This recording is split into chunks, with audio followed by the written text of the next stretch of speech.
Now, if you love TV and film, then you are absolutely in for a treat. My name is Chante. I'm Stephanie. And I am Sayo.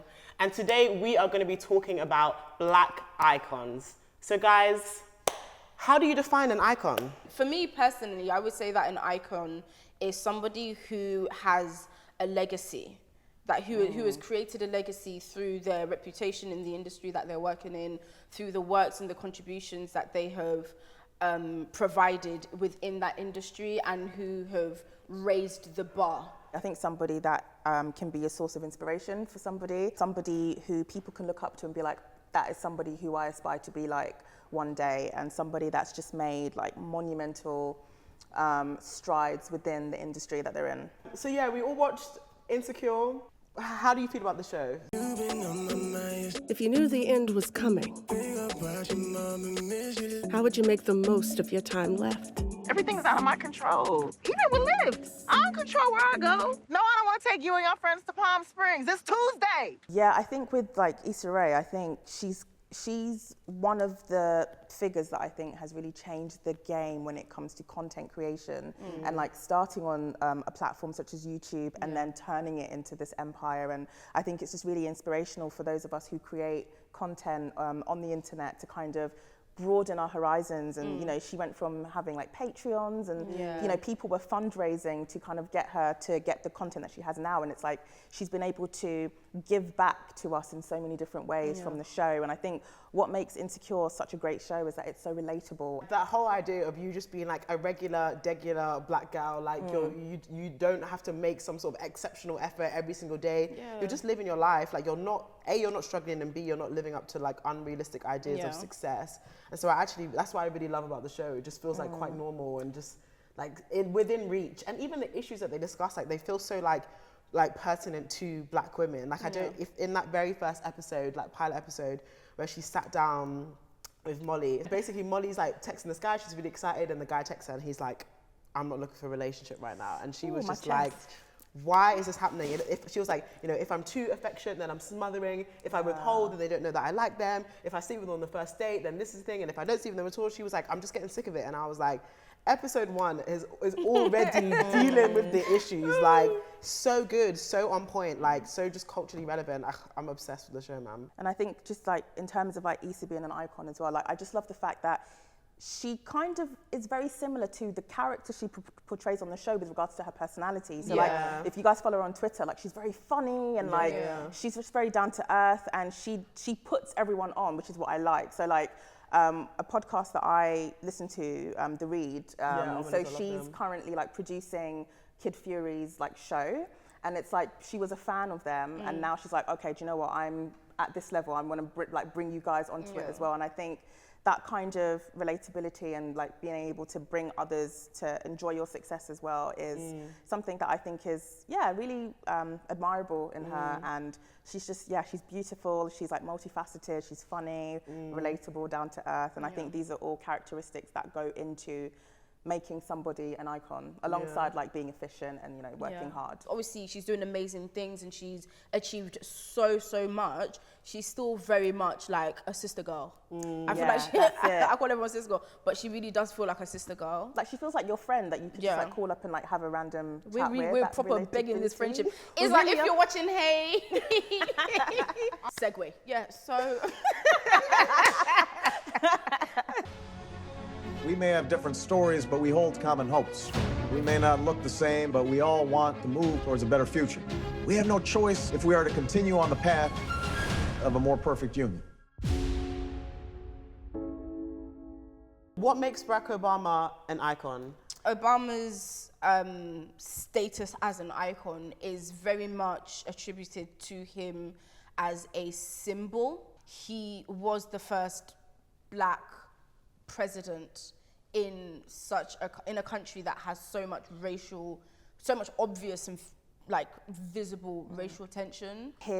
Everything about him is kind of transcended him as an individual. It's more about what he represents, and what he was supposed to represent. And I think people thought that, you know, when he ascended to being president, there were some people that perhaps thought, oh, okay, well, you know, he's bridging the gap and he's going to like bring America together and all of that kind of stuff. And so I think at the time, you know, obviously being like the first black, first biracial president of the United States is such a huge deal, because there are a lot of African Americans and people just thought that they would never, ever see that in their lifetime. And even now, like thinking about it, like I remember watching it at uni the night that he got elected. I remember I stayed up till like 4 a.m. to like watch it, because I was like, this is like such a huge moment for not only African Americans, but I guess sort of black people around the diaspora, black people who live in, you know, in Europe and things like that, who have never really seen one of their own take one of like the highest leadership roles in the land. In the documentary, like, it wasn't something that was handed to him, and even whilst he was in office, like there was so much opposition,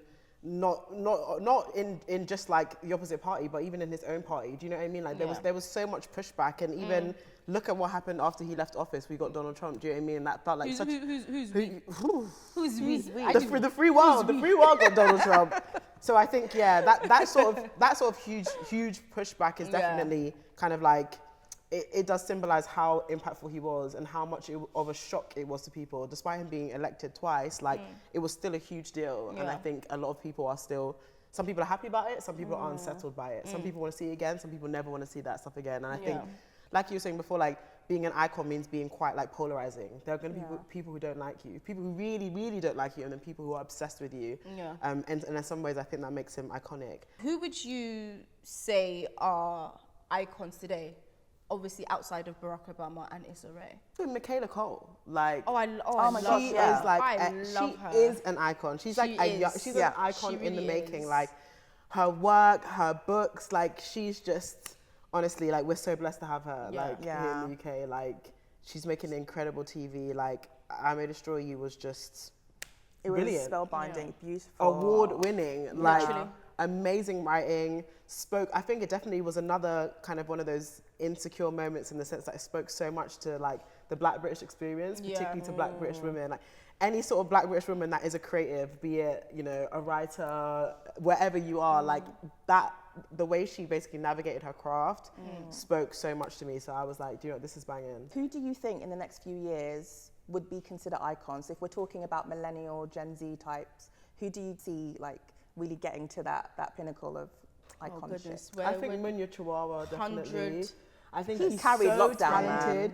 He carried lockdown. His mind, like his dance moves, but also just like I've interviewed him like 3 times, like for just 3 different things, and like he's like so hardworking. He's got a plan. He knows exactly what he's doing. He's methodical. He's calculated, but he also knows how to have fun. And I think he has a long-term vision for himself. 100%. Like he knows, like obviously I'm making all this stuff now, but soon I want to be on the other side. Like I want to be producing. And things. he's already doing that. So who were the icons that you looked at growing up, and what was the impact that they had on you? So I think for me, I'm just gonna name the entire ensemble as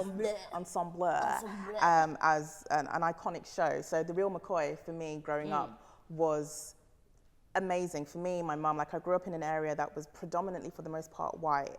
And so it was just really relatable. It was very funny. There were loads of characters on there that like reminded me of like my family members or like, you know, family friends that I knew. And just growing up, it just made me feel, I don't know, it didn't make me feel as alone, I think. Yeah, that was a show that I think will always be like really iconic in with regards to like the Black British diaspora. And so that was something that it was very comforting for me to watch every week growing up. I would definitely say like everything on Nickelodeon, do you know what I mean? Like Sister, Kenan and Kel, like every single show on there, all of like, it's so weird how like, to think that back then we were blessed with so much like, kind of Black content, even though it was African American. Moesha. But yeah, even like Moesha, all of those kind of shows, like honestly, they had such a huge impact on me. And then basically then after you kind of grew up kind of past Nickelodeon, then it was like Trouble and watching my gosh, My Wife Trouble, and Kids, and all of the shows that came on there as well. Do you know what I remember? Little Miss Joslin. Yeah. Do you know, as a young, fresh Nigerian girl, being able to see characters that are so relatable to the Yoruba diaspora, the Nigerian experience, right? And having episodes which touch on some of the annoyances that I had with like the mispronunciation of my name, and having a character. Obviously, you know, the Marco Kokos will obviously go into the therapy sessions and things like that. Like the whole comedic element of that with a hint of seriousness as well, that satirical element of it. I'm not going to lie, that has been a massive influence on the kind of content that I create as well, and how comfortable I am with just like being who I am and showing the entirety of my personality, because a lot of my personality comes from my culture. It comes from being like a Yoruba girl. It comes from being Nigerian. It comes from my having such a out there family, very confident, very effortlessly themselves. So having Little Miss Joslin and all the different characters that she played, I was hooked. So do you guys feel like British icons are overshadowed by their American counterparts? Yes. Yeah. Yeah? I think Yeah. Sorry, go ahead. No, I think so. And I think one of the main reasons for that is the civil rights movement in America. I think that kind of spawned so many legends, so many icons. We all know kind of like the history within the history about like civil rights, Jim Crow, segregation, all of these things that happened in African America. Where's that? African America. All of the things that happened within the states regarding segregation and Jim Crow and stuff. I think that was able to give birth to so many civil rights icons that sometimes when we do look at Black history, a lot of the time, unfortunately, it seems like our own icons are overshadowed just within the main conversation, because there is so much that comes from the States. In the current climate that we live in cancel culture, do you ladies feel like there is enough room to make a mistake and still be an icon, or make a mistake as an icon and still be revered to that kind of... I think the internet has a short memory. Do you know what I mean? I feel like every day, like, someone does something and they get cancelled for it, but at the end of the day, more often than not, they can just bounce back from it. But this new generation, people who have grown up online, I think for them, their ascent into iconhood or iconship, whatever you want to call it, is going to be incredibly rocky, because now you've got a digital footprint of everything you've ever done. People are keeping receipts. Every WhatsApp you sent someone when you were angry, every customer service message, like those things can just come back to haunt you. But I think what will happen is this almost like a kind of, it will have to just turn back around, a boomerang effect almost, where people are going to be so over the fact that you tweeted something 10 years ago, or you said something X amount of years ago, that we're all going to become quite desensitized to it, because how much outrage can fuel us? Do you know what I mean? It's got to the point where it's now not enough. Outrage is not enough, whereas before it was a great marketing tactic. I think people are just getting quite bored of it. So I think a lot of people will be able to exist as icons without the past really haunting them, because that's no longer something that scares people anymore, because it happens so damn often. much. Yeah. So that was such an interesting conversation. Thank you so much, everyone, for watching. And comment below, who are your favorite Black icons from the UK, from America, from anywhere in the world? We want to know. I've been Chante. I've been Steph. And I've been Adeshayo. And thanks for joining us. Make sure you like and subscribe to Sky TV's YouTube channel for more amazing content.